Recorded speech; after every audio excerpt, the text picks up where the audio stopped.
राजधानी भोपाल में आज सितारों का जमावड़ा लगा रहा। वजह थी रविंद्र भवन में आयोजित मध्य प्रदेश रत्न अलंकरण समारोह की। इस कार्यक्रम में कई दिग्गजों को सम्मानित किया गया, तो वहीं साधना न्यूज ने भी सीनियर कोरियोग्राफर अमृता जोशी, स्वामी ध्यान श्री शैलेशानंद गिरी महाराज, महामंडलेश्वर जूना अखाड़ा उज्जैन और एम्बिशन एजुकेशन के चीफ मेंटर अभिषेक गोयल, सेवानिवृत्त आईईडीएस अधिकारी डॉक्टर के गोयल से खास बातचीत की।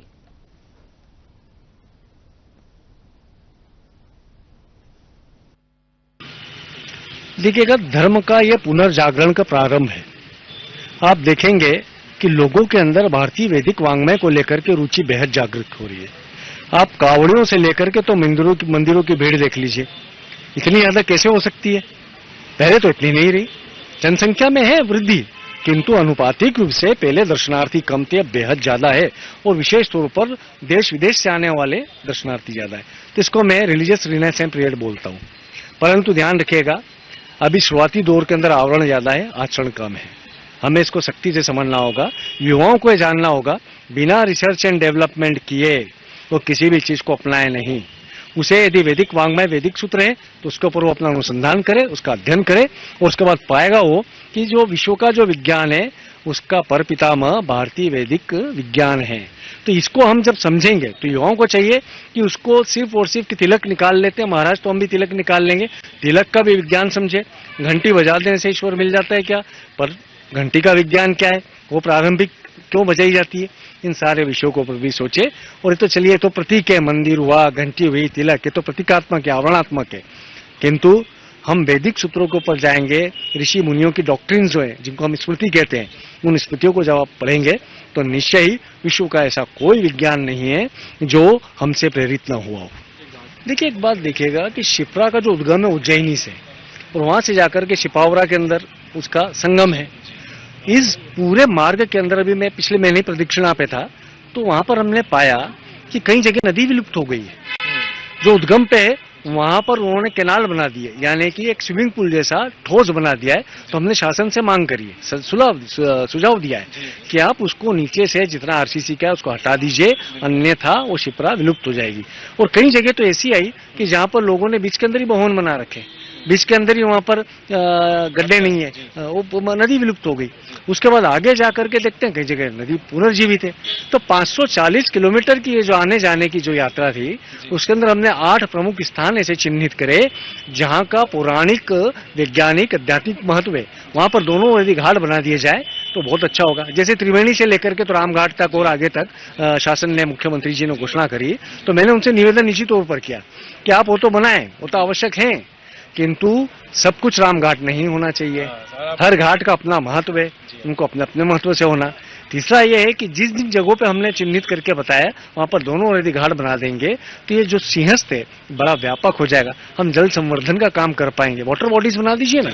आप वहां पे टूरिज्म लाना चाह रहे हैं तो मैं टूरिज्म के खिलाफ रहूं, मैं धार्मिक पर्यटन शब्द के ही खिलाफ हूँ। धार्मिक तीर्थाटन होता है, धार्मिक देशाटन होता है, धार्मिक पर्यटन नहीं होता है। तो इस विधा को शासन को समझना होगा। टूरिज्म के स्पॉट अलग हैं, जो है बहुत सारे स्पॉट है हमारे मालवा के अंदर भी, उज्जैन के आसपास भी है। वहां पर हमारे तीर्थाटन के ऐसे कई मंदिर निकल करके आए जिनका पुनरुद्धार यदि करें तो वाकई में वापस से पुराना वैदिक युग लौट करके आ गया ऐसा लगेगा। साथ में वहां पर विक्रमशिला विक्रम विश्वविद्यालय है, तो वहां पर आप उसको देशाटन का क्षेत्र भी बना दे। तो ये विधायक के ऊपर यदि हमसे सलाह मांगेंगे तो बहुत अच्छे से हम इसका नियोजन करके उनको दे सकते हैं। मुझे विश्वास है, देखिए मुख्यमंत्री जी खुद शिक्षा मंत्री रहे, अध्ययन उन्होंने गंभीरता से किया है, तो मुझे उन पर बड़ा विश्वास है जो हमारी इन बातों को समझते हुए कोई भी निर्णय लेंगे। मैं यही मैसेज देना चाहूंगा कि ये जो फील्ड होती है, मतलब डायरेक्शन हुआ या फिर जो क्रिएटिव फील्ड है, इसकी है ना कोई पर्टिकुलर स्टेप नहीं कि आप इसको फॉलो करके चल सकते हैं। इट्स नॉट अ डिग्री कि आप आए और आपका प्लेसमेंट हुआ और आपने यहाँ से एक कंपनी में गए दूसरी में गए। So always follow your gut feeling. पहली स्टेप लेने से मत डरें। ये ना सोचे कि मैं सीधे तीसरी पड़ाव पे ही चढ़ूंगा, मैं ये ना करूंगा, मैं वो नहीं करूंगा। जो आपको अच्छा लगता है उससे शुरुआत करें। एक बार आप शुरुआत करेंगे तो आपको भी नहीं पता है कि राह आपको कहाँ लेके जाएगी। I started as a writer, फिर मैंने एक्टिंग की, फिर मैं डायरेक्शन में आ गया, और तो आपको नहीं पता कि अब आगे आपको आपकी दुनिया किस तरीके से लेके जाएगी। तो जस्ट फॉलो इट। मैं वही कह रहा हूँ, शॉर्टकट ना अपनाएं, पहली स्टेप चल के देखें। ये ना सोचें कि ये नहीं हुआ तो क्या होगा, या फिर मैं कितना कर सकता हूँ, कितना कर सकती हूँ। करें, कोशिश करते रहें, एक चीज में फेल भी हो गए तो दूसरी तरीके होंगे, पर वो तभी होंगे जब आप ट्राई करेंगे। अगर आप ट्राई नहीं करेंगे तो there is no way forward. मैं सबसे पहले तो एक चीज बताना चाहूंगा, आज मैं भोपाल में हूँ तो ये मध्य प्रदेश प्रेस क्लब की वजह से हूँ। इन्होंने हमें सम्मानित किया, इन्होंने हमें आमंत्रित किया और हमने उसके हिसाब से अपने यहाँ पे विचार भी रखे। ये है। अब जो मैंने देखा अपने जीवन काल में, चूंकि मैं मिनिस्ट्री ऑफ एमएसएमई भारत सरकार में रहा, मैंने देखा कि लोग छोटी छोटी नौकरियों के लिए परेशान होते हैं और ज्यादातर लोगों को सरकारी नौकरियां दिखती हैं, लेकिन सरकारों में उतनी नौकरियां नहीं हैं। चूंकि वहां पे नहीं मिलती तो प्राइवेट नौकरियों की तरफ जाते हैं, जिसमें कि छोटी छोटी नौकरियां होती हैं, जिसमें 10,000, 12,000, 15,000, 20,000, 25,000 रुपये महीने की नौकरी होती है। उसकी जगह ये अगर कोई भी छोटा मोटा अपना खुद का उद्योग करे तो उसमें कहीं ज्यादा 50,000 रुपये से शुरुआत होकर 25-50,000 रुपये से शुरुआत होकर लाखों रुपए तक कमा सकते हैं। इसके लिए मैं एक छोटी सी बात कहा करता हूं कि आज की तारीख का आप कोई भी बड़े से बड़ा उद्यम, बड़े से बड़े इंडस्ट्री वाले को देख लीजिए, अगर उसकी हिस्ट्री में जाएंगे तो बहुत छोटी सी उसकी शुरुआत होगी, किसी चाय के उसके ठोपरे से या किसी बैकयार्ड से, किसी उसके मालूम मकान के एक छोटे से कमरे से उसने शुरुआत की और आज वो करोड़ों की, अरबों की फैक्ट्रियां बन चुकी है। तो जैसे कल वाली आज इतनी बड़ी है, तो आज अगर कोई छोटी शुरुआत भी होगी तो वो भी बड़ी हो जाएगी। इसके लिए कई बार लोगों को भ्रम होता है, लोगों को लगता है पता नहीं इसमें सफल होंगे या नहीं होंगे। इसके लिए सबसे अच्छी चीज है कि आप सोच बड़ी रखिए और शुरुआत छोटी कीजिए। सोच बड़ी रखेंगे तो आपको मोटिवेशन आएगा, आपके अंदर में उत्साह रहेगा और आप उसके लिए प्रयत्नशील होंगे। अगर बड़ी शुरुआत करेंगे तो आप फेल हो जाएंगे तो नहीं संभाल पाएंगे। तो इसलिए छोटी शुरुआत करनी चाहिए, जिससे कि आप चीजों को समझ सकें, उसकी बारीकियों को समझ सकें और उससे पूरा फायदा उठा सकें। उसके बाद जब थोड़ा थोड़ा अनुभव हो जाता है, उसके बाद में आप कार्य को विस्तार देते जाइए। आज की तारीख में अपने देश में बहुत सारे अवसर हो गए हैं, क्योंकि लोगों के पास में क्रय शक्ति बढ़ गई है, लोगों को सामान पसंद आने लग गए हैं और छोटी छोटी जगहों से भी बहुत सारी चीजों की डिमांड आती है जिसको लोग चाहते हैं। इसके सिवाय सरकार की तरफ से भी बहुत सारी सहायताएं हैं जो कि बड़ी आसानी से उपलब्ध हो जाती है। सिर्फ जरूरत है जानकारी की, उसके बाद में उसकी लगन की और थोड़ा सा धैर्य की।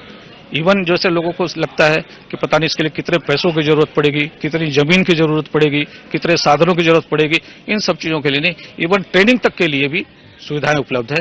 थोड़ी सी बेसिक ट्रेनिंग ले ली जाए, उसके बाद थोड़ा सा सब्र के साथ में काम किया जाए तो ये सब चीजें आराम से की जा सकती है। तो मेरे हिसाब से मैं ये कहता हूँ, स्टार्टअप और ये उद्यमशीलता, दोनों चीजों को, छोटे छोटे लघु उद्योग लगाना, माइक्रो उद्योग लगाना, इन सब चीजों के ऊपर जरूर ध्यान दिया जाना चाहिए। तो मेरा नाम अभिषेक है, मैं दिल्ली में जॉब करता हूँ। मेरे फादर अविभाजित मध्य प्रदेश से आए हैं। मेरा भी जन्म यहीं पे हुआ था और मेरी प्राइमरी एजुकेशन भी यहीं से हुई। मैंने बाहर जाके पढ़ाई करी है और मैंने 4 डिग्रियां ली हैं। मैं उन सभी में गोल्ड मेडलिस्ट था और अभी मैं एक स्टार्टअप कर रहा हूँ जहाँ पे मैं बच्चों की मदद करता हूँ जिससे वो आगे जा सकें। और क्योंकि अभी यही है, क्योंकि काफ़ी सारे लोगों को गाइडेंस नहीं होता और उनके पास पैसों की कमी होती है, तो मैं उनको फाइनेंसिंग भी प्रोवाइड करवाता हूँ, जिससे पैसों की वजह से कोई अपने एम्बिशंस को रोके ना, वो आगे जाके पढ़ाई कर सकते हैं और उन्हें जो भी कोर्स करना है, जो भी कंट्री में जाना है, वो मैं करवाता हूँ। और मेरे बहुत सारे कनेक्शंस हैं, ऑलमोस्ट 39 कंट्रीज में मेरी पार्टनरशिप्स हैं और मैं करीब 800 यूनिवर्सिटीज़ के साथ डील करता हूँ। तो उससे ये होता है कि मैं किसी भी यूनिवर्सिटी में कोई से भी कोर्स के लिए बच्चे के पोटेंशियल के हिसाब से उसको आगे बढ़ा सकता हूँ। और अगर बच्चों को जैसे शुरुआत में कोई डर होता है कि बाहर जाके कैसे पढ़ाई करेंगे, कैसे लोग होंगे, तो उसके लिए हम ट्रेनिंग भी देते हैं। 2 महीने का हम ओरिएंटेशन कोर्स करते हैं बच्चे को भेजने से पहले, जिससे बच्चा जो उसकी डेस्टिनेशन कंट्री है उसके लिए वो एकदम रेडी हो जाए। और हम उसके फ्रेंड्स भी बनवा देते हैं, जिससे उनका एक ग्रुप बन जाए आगे चल के, कि जब वो एक कंट्री में जाए तो उसको ऐसा ना लगे कि सब लोग नए हैं, वो सब अपने शहर के, अपने इंडिया के ही लोगों के साथ वो दोस्ती करते जा सकता है। कहते हैं हर एक इंसान में कला होती है और जब वो कला बाहर निकल कर आती है तो देश दुनिया में अपना नाम कमाती है। और ऐसे ही कलाकार आज साधना न्यूज में हमारे साथ मौजूद है। जान हमारा नाम अमृता जोशी जी। स्वागत है अमृता जी आपका। नमस्ते, थैंक यू सो मच। सबसे पहले तो खुशी इस बात की है कि आप मध्य प्रदेश की बेटी है। दूसरी खुशी इस बात की है कि कोरियोग्राफी यानी जिस पर जब कोई लड़की कदम रखती है तो बहुत सारा विरोध का उसको सामना करना पड़ता है। कभी पेरेंट्स अगेंस्ट में जाते हैं, कभी स्ट्रगल बहुत करना पड़ता है। धार से निकलकर, मध्य प्रदेश से निकलकर मुंबई तक का ये जो सफर है कैसा रहा? सबसे पहले तो थैंक यू सो मच कि मुझे मध्य प्रदेश ने ये सम्मान दिया है प्रेस के द्वारा। और आप कहीं भी दुनिया में जाइए, आपको कुछ भी उपलब्धि मिलती है, लेकिन जो अपनी मिट्टी और अपने शहर से मिलती है उसकी बात ही अलग होती है। सो कोरियोग्राफी का जो सफर है वो बहुत इजी तो नहीं रहा है, लेकिन मैं अपनी इसी जर्नी को सलाम करूंगी, क्योंकि शायद वही जो कठिनाइयां आई और जो रास्ते मैंने चुने या जैसे भी जीवन गया ये जर्नी का, आई थिंक यही मेरी जर्नी थी और इसी से मैंने सीखा है, इसी से मैं बनी हूं और इसी से मैं आज जहां हूं वहां पहुंच पाई हूं। तो मैं धार में पली बड़ी हूं, एजुकेशन वहीं से है, डांस वहीं से सीखा है। और वहां पे जब नृत्य की मुझे इच्छा होती थी कि सीखना है, तब कभी कोई गुरु नहीं होते थे या क्लासेस नहीं होती थी, कोई फैसिलिटी नहीं होती थी। और सबसे ज्यादा लोगों की मानसिकता ये थी कि कैसे इस पैशन को प्रोफेशन बनाया जा सकता है। तो ये मानसिकता को भी मैंने इस जर्नी में फाइट किया है। लेकिन यहाँ से मुंबई में फिर यशराज फिल्म्स में मैंने काम किया एज ए प्रोडक्शन मैनेजर अपने कॉलेज के बाद। और वहाँ पे वैभवी जी, अहमद खान जी, उनके साथ मैंने ट्रेनिंग ली है डांस कोरियोग्राफी की। और उसके बाद अभी मैं लाइव जो स्टेज है परफॉर्मिंग आर्ट, उसमें मैं काम कर रही हूँ। मेरा ट्रुप है, हम लोग देश विदेश में परफॉर्मेंस करते हैं। इंडियन डांसेस और फोक डांसेस को मैं प्रमोट करती हूँ अपने काम के थ्रू और नई जनरेशन तक पहुंचाती हूँ। तो अच्छा सफर रहा और अभी तो सफर शुरू हुआ है, तो आगे और बढ़ते जाना है। आपने जैसे जिक्र किया कि जब आपने शुरुआत की थी तो बहुत सारे संघर्ष आपने लाइफ में देखे। जाहिर सी बात है, जब बेटियां निकलती है तो बहुत सारे दिक्कतों का सामना करना पड़ता है। यकीनन आपके पेरेंट्स का भी सहयोग रहा होगा, माता पिता का भी भरपूर सहयोग रहा होगा। लेकिन आज हम देख रहे हैं कि जो ट्रेंड बदला है, डांस का ट्रेंड बदला है, रियलिटी शोज हमारे सामने हैं, इसे लेकर आप क्या कहेगी? मतलब ये मिट्टी से जुड़ने की कला होती है, चाहे हम संगीत की बात कर ले या डांस की बात करें, लेकिन जो पैटर्न चेंज हुआ है, ये तो मैं कहूंगी कि ये तो डांस जैसी चीज के लिए एक उपलब्धि जैसी चीज हो गई है। क्योंकि पहले कोई डांस को जानता नहीं था। कोरियोग्राफी होती है, मतलब हम सब फिल्म्स में डांस देखते हैं कि हीरो हीरोइन डांस करते हैं, लेकिन सिखाता कौन है, करता कौन है, ये कभी किसी ने सोचा नहीं है कि ये भी कितना बड़ा प्रोफेशन है। बट ये जो डांस का ये जो रियलिटी शोज आए हैं या रील कल्चर आया है, उससे डांस आज हर जगह है और डांस में इतना प्रोफेशन इतना वास्ट हो चुका है। तो ये बहुत अच्छी बात है। लेकिन मैं जनरेशन आने वाली है उनको यही बोलना चाहूंगी कि नृत्य कला ये सिर्फ ट्रेंड नहीं होता है। इसमें जो आपको मेहनत करनी होती है, जो आपको रियाज करना होता है, डिसिप्लिन कहते हैं, वो तो होना ही है। और ट्रेंड 1 या 2 दिन चलेगा, कुछ घंटे चलेगा, लेकिन ये जो रियाज होता है वो ही आपकी धरोहर होती है, वही आपका फाउंडेशन होता है। तो उसे मत छोड़ो। और ये यूट्यूब है, इंस्टा है, रील है, आप वो सब करो, उसमें प्रोफेशन आ चुका है। बट जो रियाज, जो ग्राउंडिंग, जो फाउंडेशन है नृत्य और कला का, सीखने का, प्रयास करने का, उसका रियाज करने का, वो मत छोड़ो, क्योंकि वो कभी चेंज नहीं होगा। और अमृता जी, ये भी जानना चाहेंगे, जैसे आपने बताया कि क्या हम कर सकते हैं यंगस्टर, जो नई जनरेशन है जेन ज़ी की अगर हम बात करें। इसके अलावा ये भी जानना चाहेंगे कि आप किस किस्म में माहिर है, कौन कौन से डांस की आप ट्रेनिंग देती हैं, और अगर हम कांटेक्ट करना चाहे, जनरेशन अगर आपसे कांटेक्ट करना चाहे तो?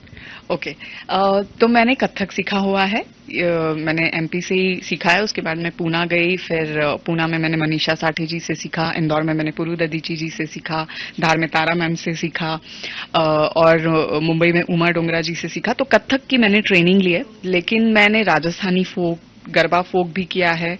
और जब मैं मुंबई गई तो वहां मैंने लावनी की ट्रेनिंग ली। और लावनी जो है महाराष्ट्र का फोक डांस है, तो मैं लावनी की परफॉर्मेंसेस करती हूँ।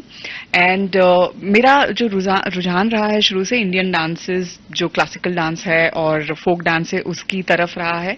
और मुझे अगर आपको संपर्क करना है तो मेरा यूट्यूब चैनल है डांसिंग अमृता जे, जिसके मिलियंस व्यूअर्स हैं, सब्सक्राइबर्स हैं। इंस्टाग्राम पे भी डांसिंग अमृता जे है, तो आप मुझे वहां पे संपर्क कर सकते हैं। और मैं आने वाली जनरेशन को यही कहूंगी कि नृत्य पहले फिल्मों में ही कोरियोग्राफी होती थी, बट अब वैसा नहीं है, स्टेज पे होती है। आजकल रील है, यूट्यूब चैनल हो चुके हैं, लेकिन आप सिर्फ अगर डांसिंग की हम बात करें तो एक डांसर को, एक परफॉर्मर को अच्छे कॉस्ट्यूम की जरूरत होती है, अच्छी मार्केटिंग की जरूरत होती है, अच्छे पीआर की जरूरत होती है। तो आप ऐसे प्रोफेशंस को भी कंबाइन कर सकते हैं और अर्न कर सकते हैं। तो ये थी अमृता जोशी जी जो हमारे साथ जुड़ी हुई थी। डांस की तमाम तरह की जो विधाएं होती है और कैसे अर्श से फर्श तक उठा जा सकता है, क्या स्ट्रगल होता है एक बेटी का, उन्होंने हमसे बताया। बहुत बहुत शुक्रिया हमसे। Thank you. लेकिन मैं आपको एक और चीज के बारे में बताना चाहूंगी। जैसे डांस तो हम जानते हैं कि एंटरटेनमेंट है, ये सबके लिए फिटनेस, फिजिकल फिटनेस के लिए होता है, बट मैंने अभी एक नया कोर्स निकाला है जिसका नाम है नृत्य योग। नृत्य योग जो है, जहां पे हम डांस का सिर्फ एंटरटेनमेंट फॉर्म नहीं, उसका मेडिटेटिव फॉर्म भी यूज करते हैं। जैसे हम जानते हैं कि ये हमारे पूर्वज जो करते थे, मंदिरों में करते थे, जो डांस को as a healing, as a prayer use करते थे, तो वो वाला फॉर्म है नृत्य योग, जिसके मैं कोर्सेज हैं, मैं चलाती हूँ, इसके इवेंट्स होते हैं, और यहाँ पे हम डांस, योगा, मेडिटेशन को कंबाइन करके है। तो आप, इसके लिए भी मैं चाहती हूँ कि लोग आए, सीखें और इमोशनल और मेंटल फिटनेस डांस से कैसे पाई जाती है उसको एक्सपीरियंस करिए। मतलब डांस के साथ मेडिटेशन भी आपको मिल सकता है और फिटनेस का मजा भी इस डांस से आपको मिल सकता है। चलते चलते साधना न्यूज के दर्शकों के लिए कोई मैसेज?